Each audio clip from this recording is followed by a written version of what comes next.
ishara kuzionyesha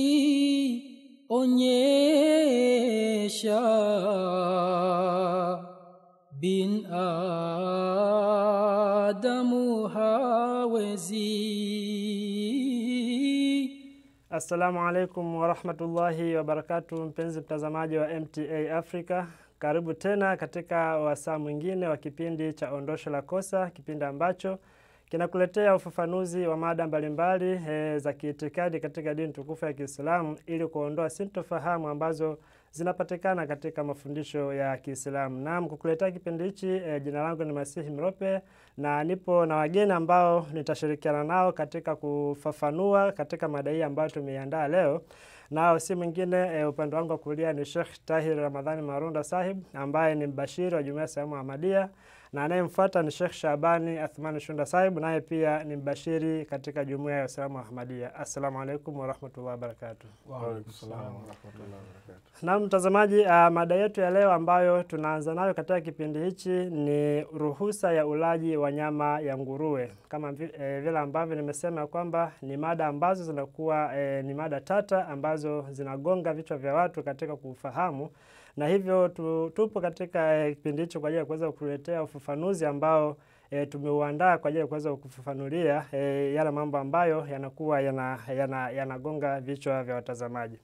Na nimefahamisha watazamaji kwamba tunaenda kufafanua mada ambayo kidogo ni tata sana mafundisho ya Kiislamu, kwamba tunaona kwamba ni mada ambayo inakuwa na sintofahamu mbalimbali ambazo zinapatikana katika jamii ya watu wengi, hususan katika jamii yetu sasa hivi ambayo tunakuwa na mchanganyiko wa dini mbalimbali ambazo zina mafundisho tofauti tofauti sawa na itikadi za dini hizo husika.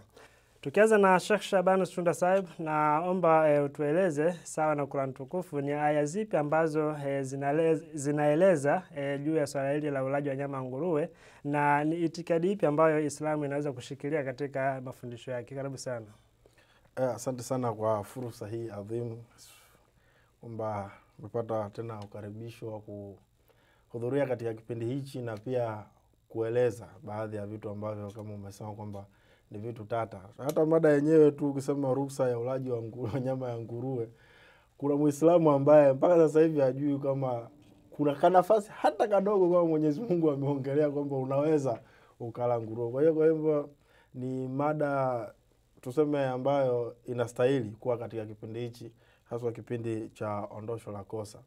Lakini tukiangalia kwamba mhimili wote wa dini ya Kiislamu au mhimili ambao unafanya mafundisho ya dini ya Kiislamu kuzunguka ni Mwenyezi Mungu, na kila kitu ambacho labda Muislamu anasema ni haramu au ni halali basi kimetajwa na Mwenyezi Mungu, na kama basi kuna namna yoyote ambapo Muislamu anatekeleza jambo fulani kwa njia fulani, basi huenda limefafanuliwa na Mtume sallallahu alaihi wasallam kupitia sunna zake, yani vitendo vyake, au hadithi zake, maelezo kwamba Mtume sallallahu alaihi wasallam alikieleza kwamba hichi kitu mnaweza mkafanya hivi hivi hivi na hivi. Na kuhusu aya ambazo zinakataza ulaji wa nyama ya nguruwe na vitu vingine vyote ambavyo tunasema ni haramu katika ulaji katika dini tukufu ya Kiislamu, basi vimetajwa ndani ya Qur'an tukufu. Na utaona kabisa kwamba kama nilivyoanza maelezo yangu kwamba mhimili na jua linalozunguka au jua linalozunguka na sayari zote ni Mwenyezi Mungu mwenyewe. Na utaona kabisa kwamba katika sura ile ya 5 aya yake ya 4 ambayo tunaweza tukasema kwamba ndio msingi kabisa wa vitu vyote ambavyo Waislamu wamekatazwa katika ulaji au Waislamu wamewekewa mipaka katika kwa kuvila hivyo, utakuta kabisa kwamba kitu ambacho kinatarajiwa kupatikana au matokeo yanayotarajiwa kupatikana basi ni jina la Mwenyezi Mungu na uhalali wake.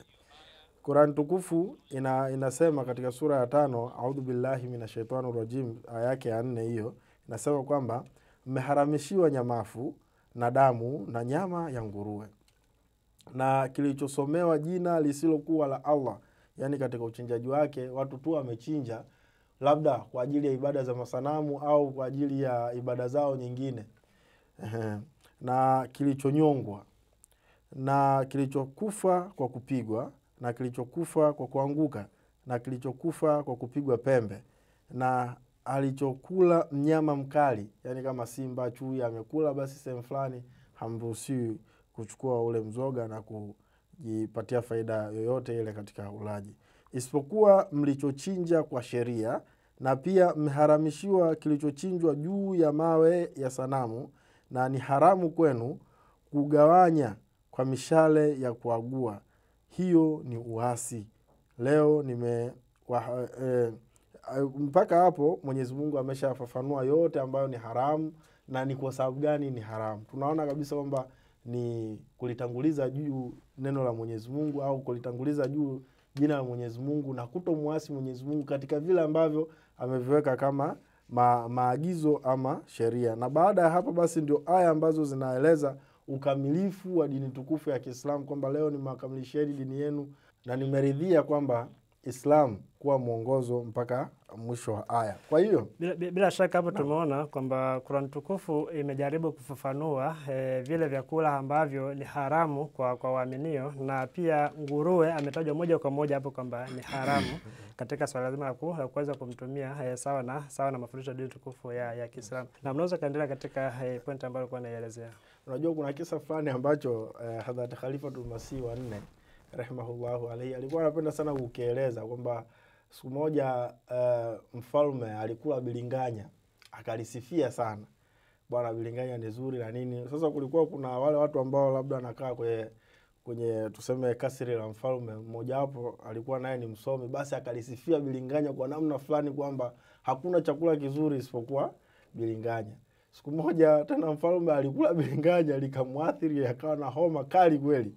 Na baada ya hapo sasa bwana yule alililani bilinganya kana kwamba sio chakula cha, yani sio chochote katika hii dunia. Watu wakamuuliza, wewe bwana ulilisifia bilinganya vizuri sana siku ile, mbona leo tena umeliponda? Akasema, bwana mimi sio mtumishi wa bilinganya, mimi ni mtumishi wa mfalme.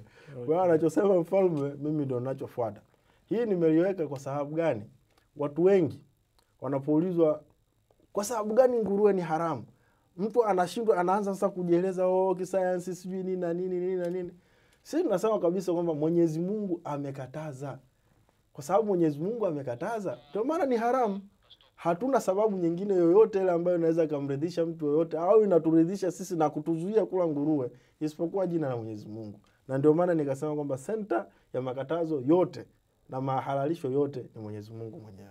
Asante sana Maulana Shunda Saib kwa ufafanuzi huu, na bila shaka tunaona kwamba ni mada ambayo inaweza kutupa ufafanuzi mzuri zaidi kwa wale ambao wanasintofahamu katika Afrika zao, hasa kuhusiana na mafundisho ya dini mbalimbali ambazo zinaelezea hasa katika swala hili la ulaji wa vyakula mbalimbali. Na Shunda Saib, naomba utueleze sasa Qur'an tukufu imeweka masharti gani ya ulaji wa nyama nguruwe? Karibu sana. Billahi minashaitanir rajim. Bismillahirrahmanirrahim. Nashukuru sana. Kabla sijaenda kwenye swali husika la sehemu ambapo Allah ametoa ruhusa ya ulaji wa nyama ya nguruwe pamoja na kutajwa katika Qur'an kwamba ni haramu kabisa, kwanza tunatakiwa tufahamu pia, Sheikh Saib hapa ameeleza kwamba baadhi ya watu huwa wanajiuliza kwa nini Mwenyezi Mungu ameharamisha nguruwe na kadhalika na kadhalika. Tufahamu kwamba katika Qur'an Mwenyezi Mungu ameweka msingi wa uharamu na uhalali wa vitu vyote vilivyoelezwa kwamba ni halali au haramu. Mwenyezi Mungu anasema kuhusiana na pombe, sana sehemu ambako Allah amekataza pombe, amesema kuna faida na kuna hasara ndani yake na kamari, kwamba hasara iliyokuwepo ndani yake inazizidi faida zilizokuwepo ndani yake, na kwa msingi huo basi pombe na kamari ni haramu. Hilo halikuwa linahusiana na pombe na kamari tu, bali hata vitu vyote vilivyoharamishwa katika aya ambazo Maulana Saab amezisoma. Tunafahamu kwa ajili ya ukuaji wa mwanadamu, kwa ajili ya kusaidia viungo vyake vyote viweze kufanya kazi kwa ile tunaita efficiency inayotarajiwa, tunahitaji vyakula ambavyo vinaweza kusaidia hivyo viungo na sehemu mbalimbali za mwili katika ukuaji na utendaji kazi wake. Lakini pamoja na hizo faida zinazopatikana, athari hasi zinazoambatana nazo ni kubwa mno, na kwa msingi huo Mwenyezi Mungu ameharamisha. Sio kwamba Mwenyezi Mungu ametukataza tu kupata vitu vitamu na kadhalika. Wapo watu wanasifia utamu wa hivi vitu na kadhalika. Kwa mfano kama mada hii ambayo tunajadili leo, Ndio. ukizunguka hata kwenye dini zingine utakwambia kwamba hao Waislamu wanaacha vitu vitamu Vitu sana. vitamu sana. Nyama ambayo imenona. Naam, ni kweli. Kwa kana kwamba Mwenyezi Mungu wetu anatukataza kula vitu vitamu zaidi na kadhalika. Pamoja na yote tunafaa tujue kwamba imeelezwa katika vitabu kwamba dunia hii inaitwa Darul Ibtila, ni sehemu ya mitihani, kwamba tunawezaje kumfikia Mwenyezi Mungu kwa kujitolea nafsi zetu na vitu ambavyo tunaweza tukavipenda, vitu ambavyo vinaweza kutuvutia na kadhalika. Kwa hiyo hizo ni sehemu za sababu za Mwenyezi Mungu kutukataza hivi vitu vyote. Lakini bado pamoja na makatazo hayo, zipo sehemu kama ulivyouliza, Mwenyezi Mungu ameruhusu ulaji wa nyama ya nguruwe kwa masharti. Katika Qur'ani sura ya pili, sura Al-Baqara, aya yake ya 174, Allah anasema ya kwamba innama harrama alaykum almaytata waddama walahma alkhinziri wama uhilla bihi lighairi llahi faman ittara ghayra baghin wala adin fala ithma alayhi inna Allaha ghafurur rahim. Na maneno haya katika aya hii yamejirudia sehemu kadhaa katika Qur'ani pia. Kwa sehemu pekee ambazo Allah ameruhusu ulaji wa nyama ya nguruwe, maneno ni haya yamejirudia bila ya kuongeza, bila ya kupunguza, ambao tafsiri yake ni kama ifuatavyo kwamba yeye amewaharamishieni tu mzoga na damu na nyama ya nguruwe na kilichosomewa ghairi ya jina la Allah, yani katika kuchinjwa kama alivyoeleza Sheikh Saab, na makusudio ya kuchinja huo mnyama. Lakini pia aliyeshurutishwa. Pamoja na yote hayo makatazo, Mwenyezi Mungu sasa ndio kauli yake ya ruhusa inakuja hapa kwamba lakini aliyeshurutishwa bila kutamani wala kupita kiasi, basi yeye hana dhambi. Na mwishowe Mwenyezi Mungu anasema hakika Allah ni msamehevu, mrehemevu. Kwa hiyo sharti hapa ni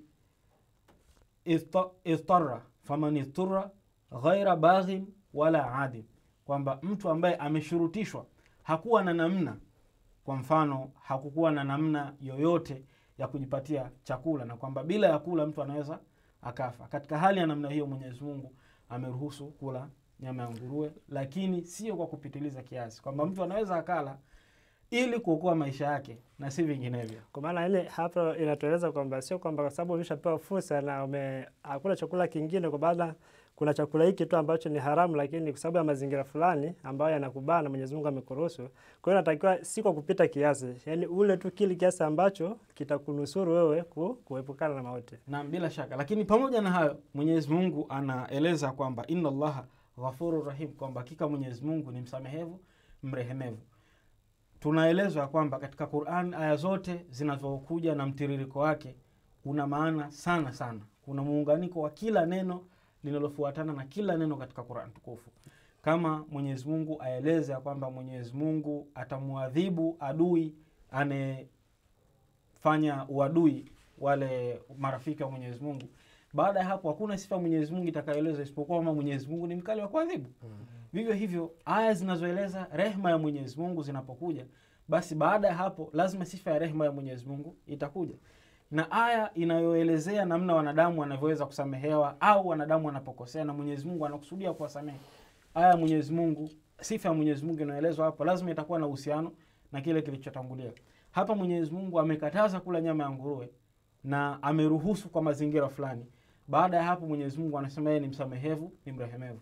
Maana yake inaweza kupatikana hapa ni kwamba pamoja na hii ruhusa, si jambo ambalo Mwenyezi Mungu analipenda. Ni jambo ambalo bado pamoja na ruhusa Mwenyezi Mungu analichukia. Ndio maana Mwenyezi Mungu akasema ni msamehevu, mrehemevu. Kwa sababu gani? Neno lilotumika hapa inna Allaha ghafurur rahim, kwamba Mwenyezi Mungu ni ghafur na ni rahim. Na neno ghafur ambalo linakuja kufanya kazi mtu anayofanya istighfar, sawa na maelezo ya Hazrat Aqdas Masihi aliahidiwa mwanzilishi mtukufu wa Uislamu Ahmadiyya alayhi salatu wasalam. Neno istighfar lina maana ya kumuomba Mwenyezi Mungu kufunika. Kufunika nini? Kwa maana mbili, ya kwamba mtu amekosea na anamuomba Mwenyezi Mungu msamaha wa kile ambacho amekifanya, lakini pia anamuomba Mwenyezi Mungu kufunika yale madhaifu yake, na kwamba athari ya kile alichokifanya kisiweze kuja kutokea tena. Kwa hiyo hili neno linatumika kwa maana mbili, kwa maana ya kile kilichopita na kwa maana nyingine kinachoweza kuja baadaye. Okay. Kwa sababu gani mtu atafanya istighfar kuepukana na kitakachokuja baadaye? Ndio tunakuja kwenye sababu ya kwa nini Mwenyezi Mungu anahalalisha vitu na kwa nini anaharamisha vitu. Imethibitika leo hii miaka mingi sana baada ya Mwenyezi Mungu kataza ulaji wa nyama ya nguruwe, ya kwamba katika nyama ya nguruwe kuna athari nyingi mno za kiafya ambazo sio kwamba zimekuja kuthibitishwa kwa sababu ya Waislamu wamekataza hii. Hapana, ni kwa sababu ya magonjwa yaliyokuja kuripotiwa hospitalini na kadhalika, na baada ya researches, utafiti wa muda mrefu sana, wakaja kugundua ya kwamba ulaji wa nyama ya nguruwe una athari hizi na hizi na hizi na hizi ambao ni nyingi mno kuliko faida ambazo zinapatikana. Asante sana Maulana Tano Marunda Sahib. Bila shaka umeeleza sawa na mafundisho ya Qur'an tukufu kwamba Mwenyezi Mungu ameeleza namna gani ruhusa inaweza kupatikana, lakini ruhusa ile inakuwa si kwa sababu tu kama vile ambavyo imeeleza kwamba mtu aweze kujinufaisha, bali ni kwa sababu ya kuokoa athari ambayo inaweza kupatikana au ingepatikana endapo kama asingetumia yale mazingira ambayo ameweza kuyapitia. Na tunaona kwamba katika jambo hili Mwenyezi Mungu Subhanahu wa Ta'ala, kwa sababu ametuumba na tufahamu vizuri, ndio maana akaeleza kwamba kitu hiki ni kina athari fulani na madhara yake ni fulani, kwa sababu anatufahamu. Na vile ambavyo ameeleza kwamba saizi kumebainika kwamba tayari kuna athari ambazo zinaonekana wazi wazi za vile vitu ambavyo vimekatazwa katika mafundisho ya Qur'an tukufu. Naam, asante sana. Nilikuwa nataka nirudi sasa kwa neno lenyewe linalotoa ruhusa kwamba istirab. Maana istirab ni nini? Istirab maana yake ni kubanwa kiasi kwamba unaona kabisa kwamba hakuna namna nyingine yoyote isipokuwa kufanya kitu fulani. Na istirabu ukiangalia katika Qur'an tukufu pia ndio jambo ambalo binadamu anatakiwa kuwa nalo ili maombi yake yakubaliwe kwa Mwenyezi Mungu, kwamba ni ile hali ya kwamba unaona kabisa kwamba umedhikika na hauna njia yoyote isipokuwa kupata msaada fulani tu ambao ni pekee.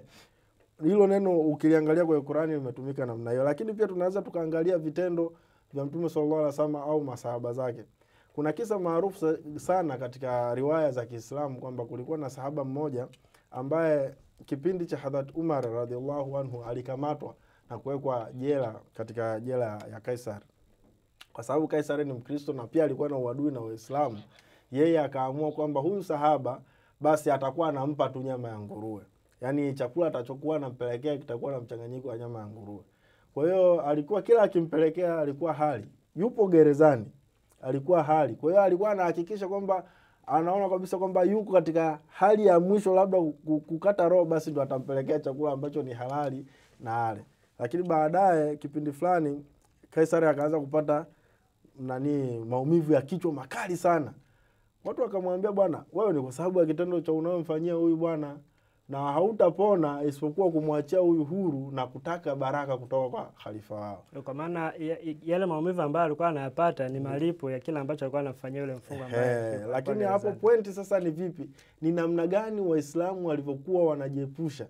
Lakini nikimalizia hichi kisa hili kwa sababu watu wanapenda sana kusikia visa kama hivi. Kwa hiyo Hadhrat Umar radhiallahu anhu alimpelekea kofia yake ambayo ilikuwa ni ya zamani, bwana huyu aendelee kuivaa. Kwa hiyo alipokuwa anaivaa basi maumivu yanashuka, akiivua tu maumivu yanaendelea. Kwa hiyo ikabidi kwamba maisha yake aliyobaki yote avae kofia namna hiyo. Lakini hiyo ndio point sasa, ni namna gani Waislamu walivyoelewa hata kwamba ile famanilturra ghaira baghin maana yake ni nini, kwamba hata umesukumwa kwa namna gani basi ndio upate hiyo ruksa. Walielewa kinamna gani.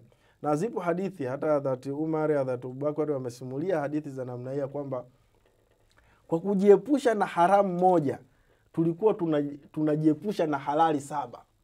Yaani kuifikia ile haramu moja kuingia, basi halali 7 ilikuwa tunaziacha. Sio kwamba sasa kwamba yaani mfano wake ni kwamba Muislamu asinywe pombe.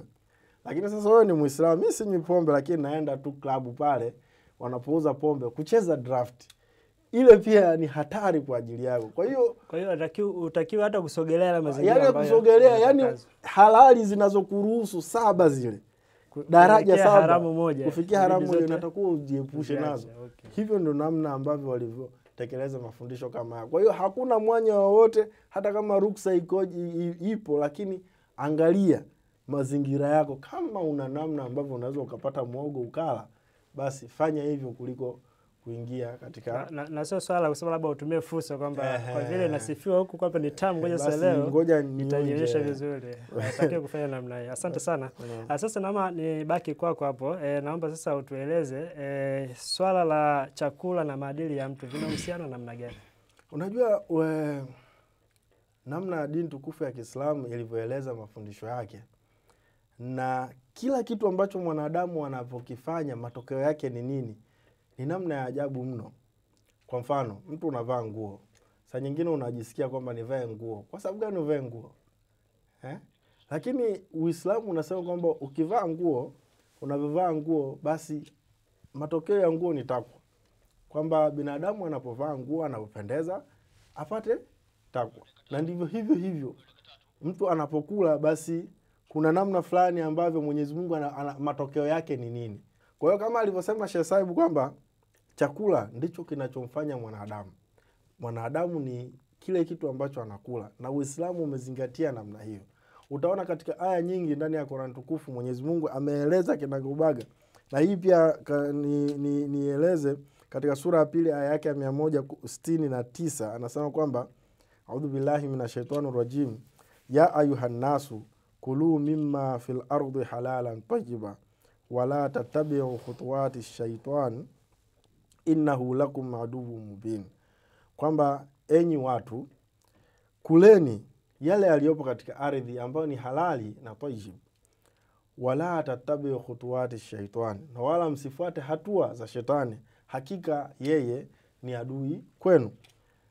Mwenyezi Mungu anaeleza kwamba katika kula vitu halali na tayyibu mtaepukana na hatua za kishetani, mtaepukana na mambo mabaya. Umeelewa? Kwamba halali ni kitu ambacho kinakuweka huru, mwepesi, mtu mwenye fikra nzuri.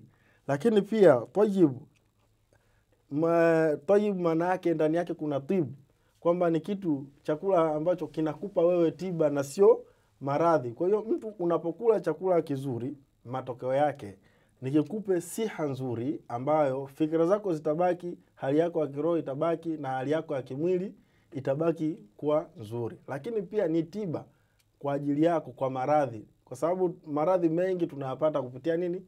Chakula. Sasa ule chakula ambacho kwa ajili yako ni tiba. Na kama alivyoeleza, nguruwe ina athari kubwa sana katika mwili wa binadamu. Kwa hiyo kwa maana katika msingi wa aya hii tunaona kwamba Mwenyezi Mungu sio kwamba amehalalisha tu, bali pia iwe ni tayyibu, yani kiwe ni safi, au tuseme kwamba ni chenye tiba kwa mlaji wa kile chakula ambacho anakitumia. Bila shaka, na pia tu kwamba sio hajakataza tu, bali amekataza kwa sababu zina athari. Okay. Kwamba chakula kina uwezo wa kukufanya wewe, kukushawishi wewe kufanya mambo mabaya. Labda kwa kuongezea tu ambacho Maulana Sabu hapa amekisema, Hazrat Agdas Masihi aliahidiwa alayhi salam, mwanzilishi mtukufu wa Uislamu wa Ahmadiyya, ameeleza kwa namna fulani jinsi hali zetu za kimwili zinavyoathiri hali za kiroho. Kama nilivyoeleza mwanzoni kwamba vyakula vinatusaidia katika ukuaji na katika utendaji kazi wa viungo mbalimbali katika mwili wa mwanadamu. Athari ambayo inapatikana katika hali yetu ya kimwili, athari nyingine pia inapatikana katika hali yetu ya kiroho. Kwa hiyo kila tunachokifanya, kila tunachokitumia kama chakula kina athari katika mwili, vile vile kina athari pia katika roho.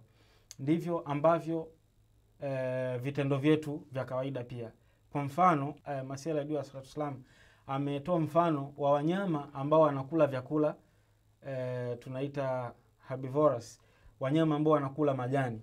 Alafu kuna wanyama wengine ambao wanakula nyama tu. Kwa hiyo hali za wanyama ambao wanakula majani ni za upole, ni za utaratibu sana, tusiwezi kusema ustaarabu. Na za wanyama ambao wanakula nyama ni za ukali na kadhalika, hali za namna hiyo. Kwa hiyo mwanadamu anapokula vyakula vya majani, hali yake inakuwa kama vile, na wanadamu ambao wanakula sana vyakula vya nyama, wanyama wa miguu minne, hali zao zinakuwa karibia na wanyama ambao huwa wanakula nyama. Kwa maana hapa tunajifunza kwamba sawa na maelezo ya Masihi alayhi wasallam kwamba hali za kimwili zinaathiri hali za nini, za ndani ya kiroho. Kwa maana kwa msingi huu ni kwamba Nakumbuka pia katika maelezo mbele alieleza kwamba pia natakia sisi kama tunataka tupate hali ya usawa, basi tuchanganye hivi vitu, kwa maana tutumie mboga pia tutumie nyama ili kuepuka ile tabia msingi ambao Mwenyezi Mungu ametukataza na kuruhusu kula baadhi ya. Asante sana. Na bila shaka tunaelekea mwishoni mwa kipindi chetu, lakini nitamaliza kwa nukuu moja ya Masihi alayhi wasallam ambayo alieleza pia katika kitabu cha Hekima ya Mafundisho ya Kiislamu, hasa kuhusiana na mada hii ya nguruwe au tuseme ulaji wa nyama ya nguruwe. Anasema neno hili khinziri, kwa maana hii nguruwe maana yake kwa Kiarabu ni khinziri. Anasema kwamba la hakikisha zaidi habari hii na kwamba haina haja ya kuweza kufahamu ukweli wa maana yake, ya kwamba hali ya ndani kabisa ni ya maana ya khinziri ni kwamba ni uchafu, na ndani ya huyo mnyama unapatikana hiyo hali yenyewe ya uchafu. Kwani kila mmoja anafahamu kwamba mnyama huyo ni mlaji wa uchafu na ni mpujufu wa hali ya juu sana. Kwa hiyo sababu ya kuharamisha nyama yake ni kwa sababu nyama ya mnyama huyo ni mbaya na inaweza kuleta athari na kuweza kuharibu roho za watu. Kwa kama jinsi ambavyo tulieleza katika vipindi vyetu kwamba hii imeletwa kwa maana ya kuweza kumfanya mtu aweze kuwa katika hali yake ya kimwili na kiroho kuwa katika usawa ambao unaotakiwa. Nawashukuru sana kwa kuweza kushirikiana pamoja katika kipindi hichi mpaka muda ambao tunafikia tamati, kuweza kudadavua au kuwaeleza watazamaji yale ambayo tulikuwa tumeandaa, na bila shaka wamenufaika kuweza kupata yale ambayo tuliyaeleza katika kipindi hichi cha Ondosho la Kosa. Asanteni sana. Mpenzi mtazamaji wa MTA Africa, tumefika mwisho wa kipindi chetu, na bila shaka umeweza kufahamu kinaga ubaga maelezo ambayo mashekhi wetu wameweza kuyatoa kuweza kufafanulia uhalisia wa mada hii ambayo tulikuwa tunajadili leo ya ulaji wa nyama ya nguruwe. Mimi sina la ziada, na nakusihi uendelee kufuatilia vipindi vyetu, kwani mwisho wa kipindi hichi ndio mwanzo wa vipindi lukuki vinavyopatikana hapa MTA Africa. Ni kuacha kwa kusema assalamu alaikum wa rahmatullahi wa barakatuh. Waalaikumsalam.